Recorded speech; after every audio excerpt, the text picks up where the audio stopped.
Please, my lord. Yes, sir. And section 5, I just flagged, is the provision under which an expert committee is a separate creature under the act, which has to be constituted. Section 62. Please. Power to make rules. Now, under section 62, my lords will see the first part authorizes the government to make rules. Yes. Second part mandates that in particular and without prejudice to the generality of the foregoing power, Oh, this one. Yes. such rules Hmm. such rules may provide for all or any of the following matters, namely. Yes. My lords will notice that in subsection 1, it has to be after consultation with an expert committee. All right. Once the rules are made, the expert committee's mandate is necessary. One admission that the state candidly makes, which has troubled the apex court also in a judgment that was passed, was that there is no expert committee at all. And there has been no consultation at all, no data been collected.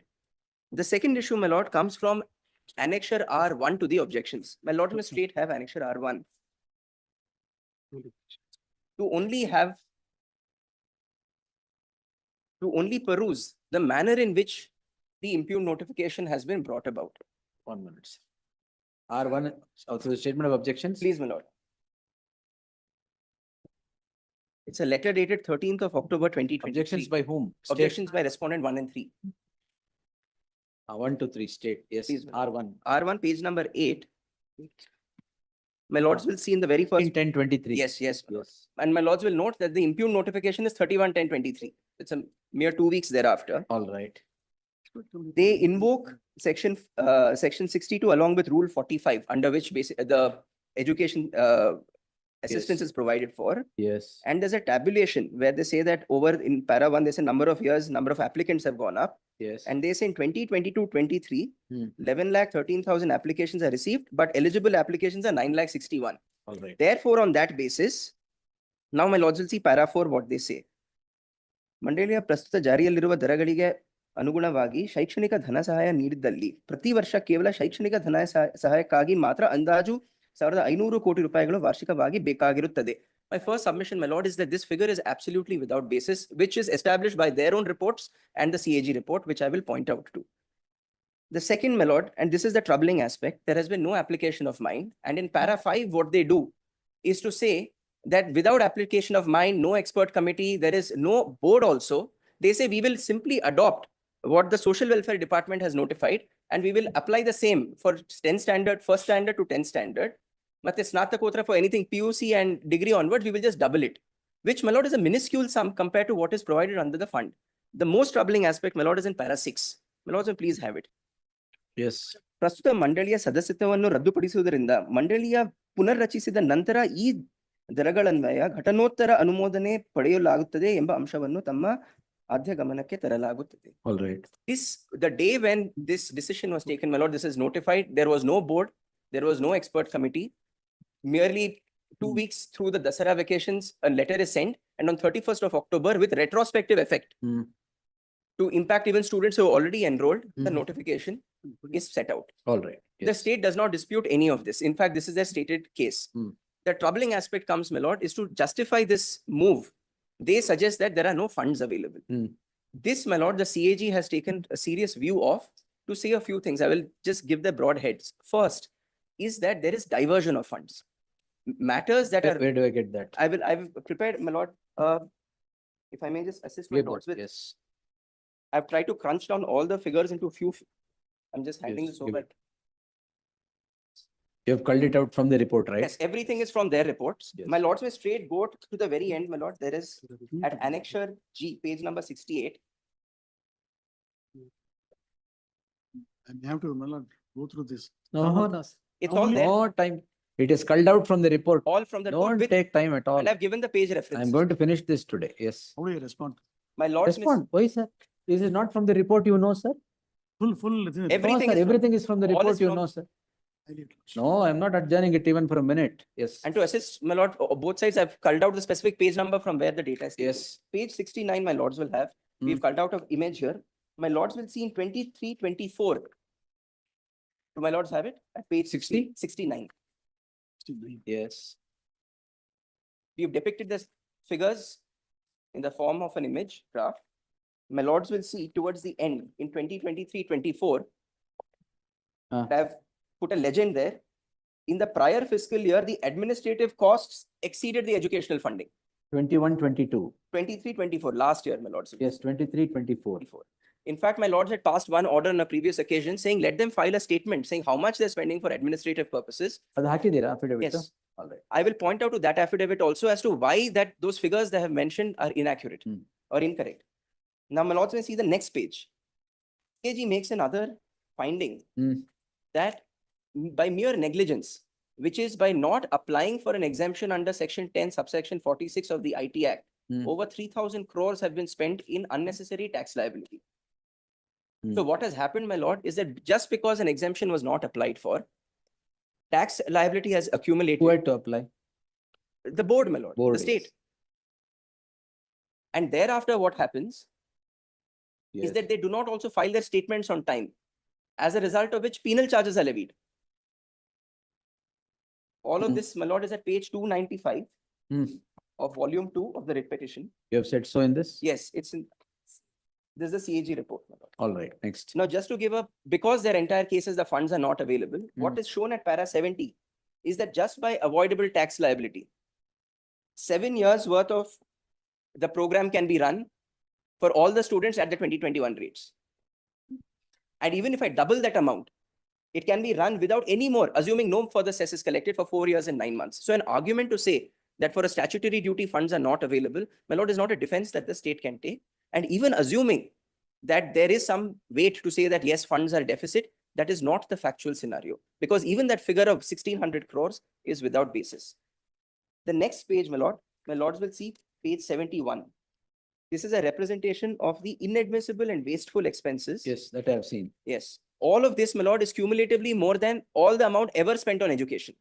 Just the wasteful expenses. Yes. And now, my lords will just have page 72 for a minute. Yes. My lords will see the number of inadmissible heads under which money is being spent. For example, my lord, there are unauthorized training schemes that are for which money is being doled out to the extent of 745 crores. The CAG has taken issue with this, saying under what head are you spending this money? And are these going to third-party contractors who do not have a place under the scope of the scheme?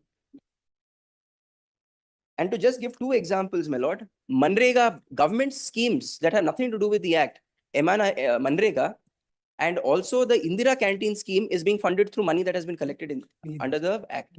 I will only point out the 2 heads. My lords will see on page 72, from the bottom of the page, Yes. there's Manrega related expenses. 7 crores. Yes, my lord. And Indira Canteen, That is 18 18 crores. crores. These are only 2 examples, my lord. The list is very long. Even contracts that have been given to Keonix for some software related work. Goes from this fund? Yes, it has gone from this fund. The work has not been completed, and the ones that have supposedly been completed have been of no use. And Yes. what the CAG notes with some concern is that to overcome the tendering process, works in excess of 10 crores have been broken up into smaller segments of less than 10 crores so that a tender notification does not have to be. It's all right. That will. Yes. Yes. Now, my lords,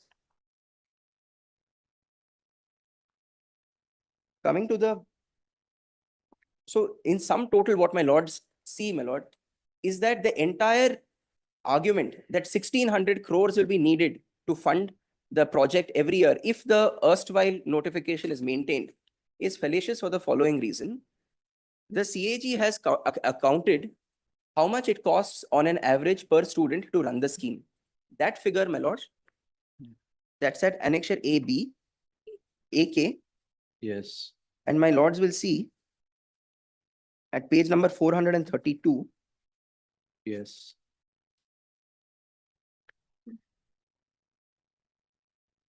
My lords will take page 445. Where is the apex court saying something? I've also placed the judgment on record. Yes. I'll quickly. Where is that?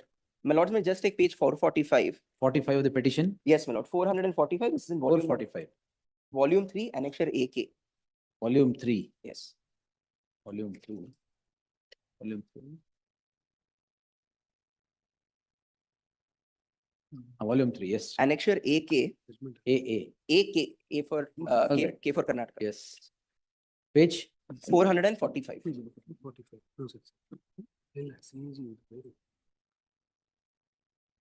445. Please, my lord. Yes, sir. My lord, this is the only record with some authenticated numbers. The state has not provided any.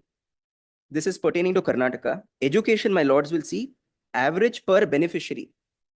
The cost is 5,261 rupees. Yes, My lords may, only for the sake of testing their argument, double it by 50% to take it closer to 7,000 odd. Even then, my lord, the entire program on the notification of 2021, without considering the notification that has now been impugned, is in the range of 500 crores to 700 crores. yes. So the argument that we need 1,600 crores does not hold water. My lord, this is their figures. And to add to this, my lord, in their audit statement, the audit statement that the government has now placed before this court, they have spent less than that amount. They have spent on an average about 2,000 rupees per student, which brings the figure less than 500 crore.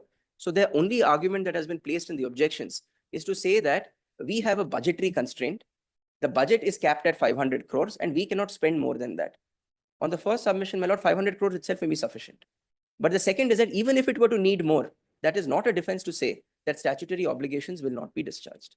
The third issue, my lord, that is troubling, and it came up in a previous order of my lords, is the FDs that have accumulated. And the Honorable Supreme Court has also come down heavily on this. Good. I will only refer to one order of the Honorable Supreme Court. Page. My lords may, it's here. My lords may straight have their, the affidavit filed by R2 on the statement of expenses. Yes.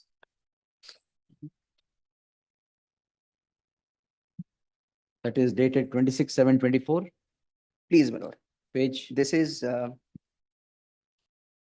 yes, 26 to 7/24. And I will also show the Honorable Supreme Court's order.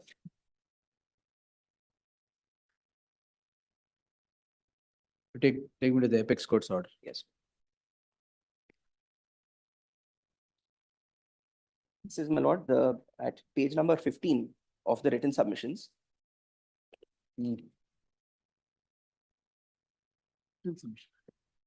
This is in writ petition number 318 of 2006. Order dated 2nd August 2017. Apex court's order. Please, ma'am. 2nd August 2017. And please, 2017 order, is it? please, my lord. Yes. Because there's a direction as to how the FDs have to be used or how the accumulated funds need to be used. Where is your written submission, sir?